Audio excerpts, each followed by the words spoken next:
ବାପା ମୋହନ ମଙ୍ଗରା ନିଜ ସଂସାର କଥା ଭୁଲି ଯାଇଛି। ତୋ ସଂସାରଟା ଏମିତି ତାସ ଘର ପରି ଭାଙ୍ଗିଯିବ, କୋଳି ଘର ପରି ମିଳେଇଯିବ। ମୁଁ ସହିପାରିବି ଭାଇ। ଏ ବୈକୁଣ୍ଠ ସୁଧା ଭାଇଟା ପରା ମନକୁ ବୁଝେଇ ବୋହୁଙ୍କ ସହିତ ସୁଖରେ ସଂସାର କର। ତୋ ସୁଖ ସଂସାର ଦେଖି ଆଉ କିଏ ଖୁସି ହଉ ବା ନ ହଉ, ସବୁଠୁ ବେଶୀ ଖୁସି ହେବି ମୁଁ। ସୁଧା ଭାଇଟା ପରା ବୋହୁଙ୍କ ସହିତ ସୁଖରେ ସଂସାର କର। ବୁଝେଇ ପାରୁନି ଭାଇ, ଅତୀତଟାକୁ ମୁଁ ଜମା ଭୁଲି ପାରୁନି। ସେ ଅତୀତ ମତେ ଯନ୍ତ୍ରଣା ଭିତରକୁ ନଉଛି ଭାଇ। ଆଉ ଯଦି କହିବ ସେଥିପାଇଁ ମୋ ମୁଣ୍ଡଟାକୁ କାଟିକି ତମ ଗୋଡ଼ ତଳେ ରଖ। କୁହ ଭାଇ, କଣ କରିବି କୁହ। ମୋ ପାଇଁ ତମେ ଏତେ ବଡ ଭୁଲ କରନି। ଭୁଲ କଣ କଲା କାହିଁକି? ମୁଁ କିନ୍ତୁ ଏ ଘରେ ରହିପାରିବିନି। ମତେ ଘରୁ ଯିବାକୁ ଅନୁମତି ଦିଅନ୍ତୁ ଭାଇ।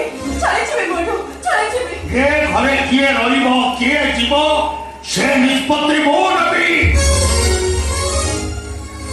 ମୁଁ ଚୌଧୁରୀ ରାଧା ମୋହନ ମଙ୍ଗରା, ମୋ ଖାନଦାନର ଚୌପାଇରେ ବସି ମୁଁ ଆଜି ନିଷ୍ପତ୍ତି ଶୁଣେଇବି।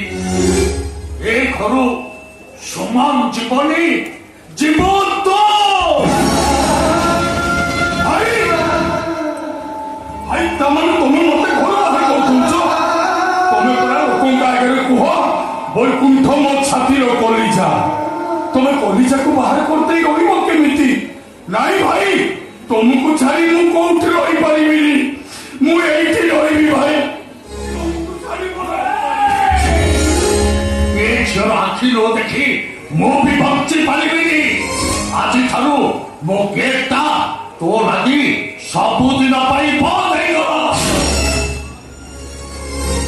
ଯୋଉଦିନ ମନକୁ ବୁଝେଇ ବୋଉଙ୍କ ସହିତ ସୁଖରେ ସଂସାର କରିବୁ, ସେଇଦିନ ମୋ ସାମ୍ନାକୁ ଆସିବୁ, ମତେ ଭାଇ ବୋଲି ଡାକିବୁ।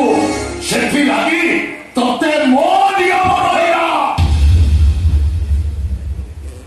କଣ କରିବି? ସତ କଥାଟା କହିଥିଲେ ସୁମନ ଏ ଘରୁ ବାହାରି ଯିବ ନା, ମିଛ କହି ବରଂ ମୁଁ ଏ ଘରୁ ଚାଲିଯିବି ମୁଁ। ଭାଇ ଭାଇ, ତମେ ମତେ ନିୟମ ଦେଇଦେଲ।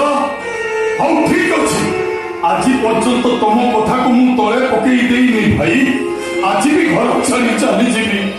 ହେଲେ ଯିବା ବେଳେ ଗୋଟାଏ କଥା, ମୋ ଯମୁନା ବାହାଘର ଦିନ ମୁଁ ଏ ଘରକୁ ଆସିବି ଭାଇ।